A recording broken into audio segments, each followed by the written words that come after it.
Olá, bem-vindos a mais um vídeo aqui no canal Ricardo de Paris. Eu sou Ricardo e hoje temos mais uma parte da Divina Comédia de Dante Alighieri. Mas primeiro, curta o vídeo. E se for a primeira vez aqui, inscreva-se e acione o sininho para receber as notificações. Nós temos vídeo novo todos os dias às 19 horas. Já curtiu? Já se inscreveu? Já assinou o sininho? Então vamos para o canto 12. Tão logo o bendito lumen pronunciou a última palavra, pôs-se em movimento o círculo santo e não dera a volta completa quando foi envolvido por outro círculo maior, harmonizando-se ambos no canto e no mover-se. Tal harmonia superava aquela própria das musas e das sereias, na proporção em que o raio incidente supera em luminosidade o raio reflexo. Giravam os dois arcos paralelos, iguais nas cores, lembrando o arco-íris, ancila de Juno a surgir entre nuvens tênues. O arco externo parecia nascer dos efeitos do interno, qual ocorreu com a ninfa consumida por amor, assim como o sol consome a neblina. Nota do editor 427. Na mitologia, o arco-íris era a ponte entre o céu e a terra, reservado ao trânsito de Íris, mensageira dos deuses. A ninfa Eco, enamorada de Narciso, foi consumida de amor pela forma como o sol aquece e dissipa a neblina. Por isso tem uma frase: sol, neblina que baixa, sol que racha. Depois da neblina sempre fica ensolarado. Por quê? Não entendo o assunto. Se você sabe o motivo, coloque os comentários abaixo. Deles decorre a crença humana de haver sido firmado um pacto entre Deus e Noé, segundo o qual o mundo não conhecerá segundo o dilúvio. Seguiam girando ao nosso redor as duas grinaldas de rosas sempiternas, respondendo a interior às vozes da exterior. Acelerava-se a dança e descia o gáudio da festa animada por cantos e flamejantes esplendores de tais luzes afáveis e ledas, sempre pararam, sustidas ambas por um só comando, tal qual a graduação da vontade, se fecham e se abrem os nossos olhos alertados por algo que lhes agrade. Do imo de uma das luzes recém-vindas, desprendeu-se voz para a qual me volvi, modo como a agulha da bússola se volta em direita à estrela polar. E a voz disse: o amor que me aformoseia impõe-me o falar a propósito desse outro grande homem da igreja, pois nele se refletem os elogios dirigidos ao primeiro. Nota do editor 428. É São Boaventura. Em 1257 foi eleito geral dos franciscanos. Chegou a cardeal. Mereceu ser chamado doutor seráfico e agiu com tato e firmeza na disputa entre os espirituais e os conventuais. Conhece alguma coisa sobre ele? Se conhece, coloque nos comentários abaixo. Vamos ver quem é o primeiro a responder, a comentar? Ok. Justo é que, encomiando a outro também nos refiramos, pois militaram pela mesma causa, cabendo, pois, resplenderem ambos com a mesma glória. O exército de Cristo, custosamente reorganizado e diminuto, lento e pelo temor transido, seguia a bandeira divina, a cruz, quando aquele imperador que reina eternamente, Deus, pondo reparo na milícia que avançava não por méritos próprios, mas por infusão da graça, decidiu, como já ouviste dizer, enviar em socorro de sua esposa, a igreja, 2 campeões, ao redor de cuja pregação e de cujas obras um povo cristão disperso viesse a congregar-se. Naquela região, a Espanha, onde o zéfiro suave faz germinar o primeiro verde primaveril, para só depois, a pouco e pouco, reverdecer a mais Europa, não distante da costa, onde quebram as ondas do mar, no qual o sol, concluído o seu curso, vai repousar. Situa-se Cala-Ruega, em solo afortunadamente protegido pelo poderoso escudo, em cuja representação um leão subjuga e é subjugado. Nota do editor 429. Cala-Ruega, aldeia de Castelo, berço de São Domingos, no brasão dos reis de Castela, ao tempo de tal nascimento figurava um leão acima e outro abaixo de um castelo. Interessante. O que será que significava? Fica o mistério. Nela nasceu o defensor ardoroso da fé cristã, o santo atleta, amável para os seus, ferro para os inimigos. Ao ser criado, foi sua alma exornada de tamanha virtude que sua mãe teve o seu profeta. Nota do editor 430. Onde que diz? Sua mãe, grávida dele, sonhou ver um vigoroso animal em branco e negro, as cores dos dominicanos, conduzidos na boca archote com que incendiava o mundo. Em outra versão, tratar-se-ia de luz a aclarar os caminhos da igreja.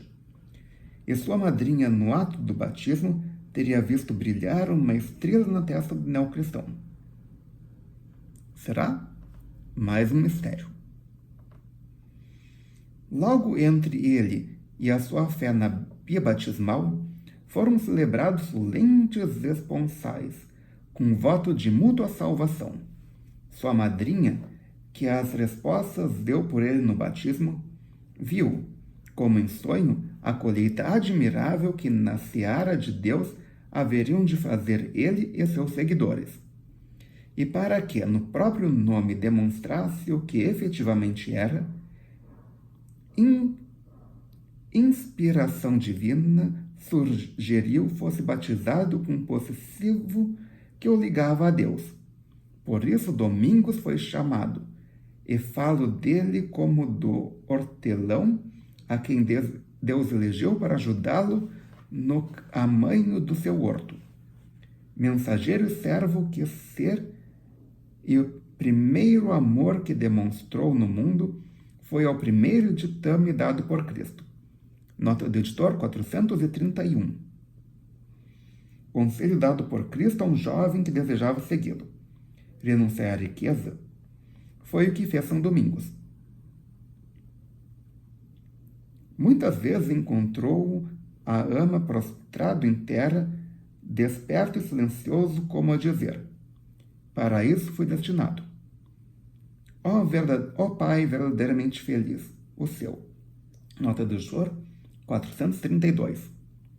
O pai de Domingos chamava-se Feliz, e a mãe Joana, nome que em hebraico quer dizer portadora de graças. Interessante? Realmente bem-aventurada sua mãe, se o nome Joana tem o significado que o povo lhe atribui. Não o atraía ao mundo, que se esforça por seguir ao Ostiente e a Tadeu. Nota do editor 433. Por ostiense, entenda-se Henrique de Souza, cardeal de Ostia, comentarista de textos sacros. E por Tadeu, reconhece-se Tadeu Pepoli, jurista de Bolonha. Conhece eles? Coloque nos comentários abaixo. Se esforça por seguir a Ostiense e a Tadeu. Mas por apetite, quanto ao alimento espiritual, em breve tempo se faz doutor sapiente, vigilante custódio da Santa Vinha, que prestes se estiola, se tratada por vinhateiro, negligente. Recorreu à sede pontifícia. Hoje tão pouco atenta ao clamor de pedintes justos, não por culpa propriamente sua, mas de quem imerecidamente a ocupa. Não foi pedir dispensas lucrativas, nem a primeira vaga a ocorrer em postos bem rendosos, nem dizíamos que pertencem aos nobres por direito.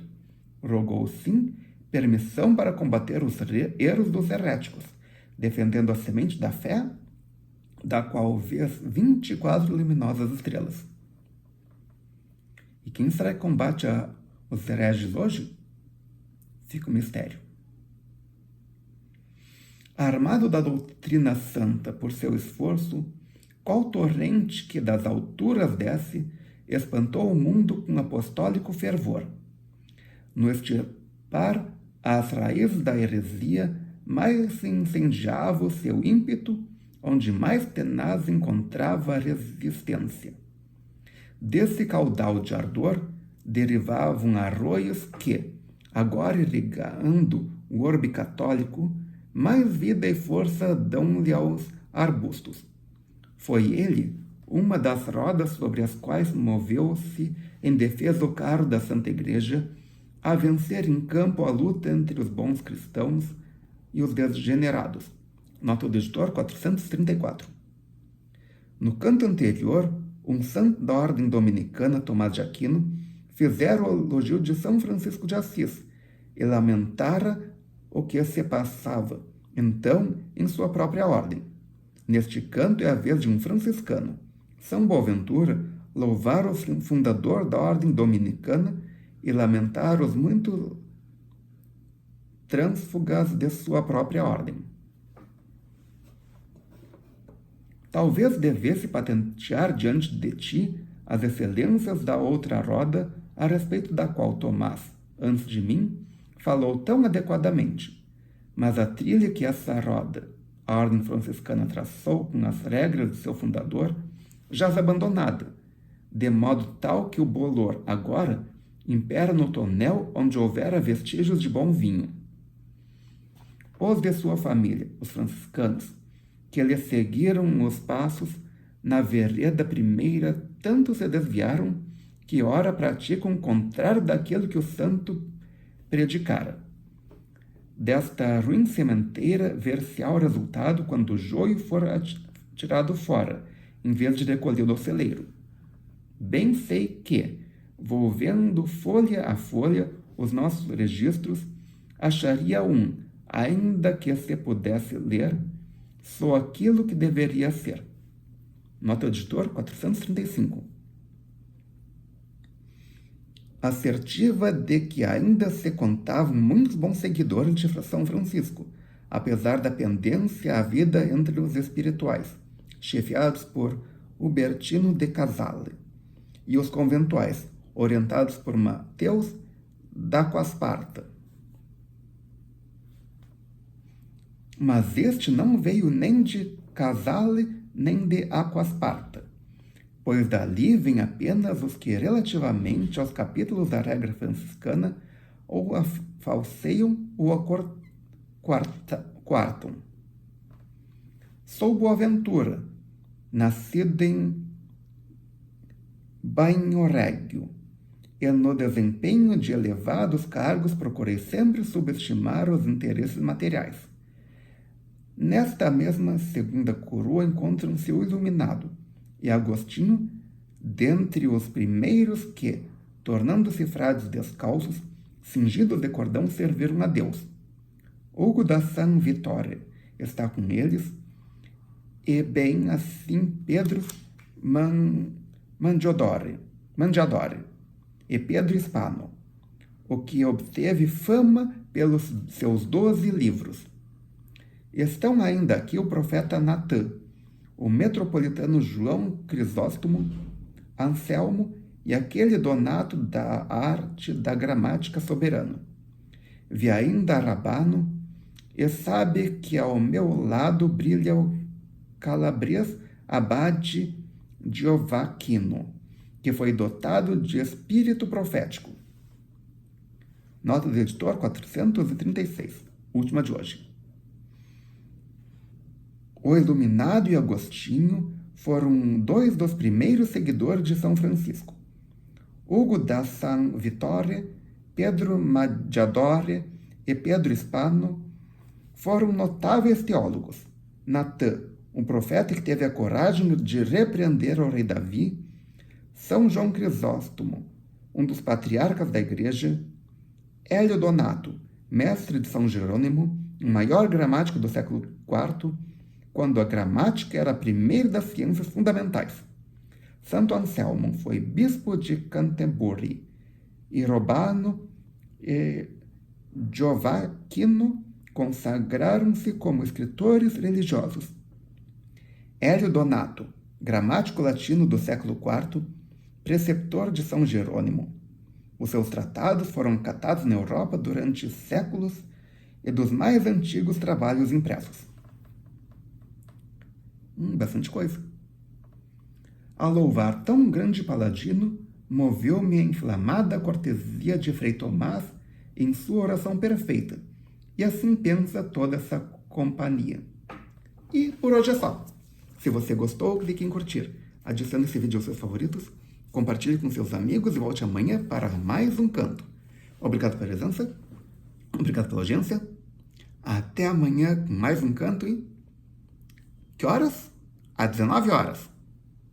Tchau!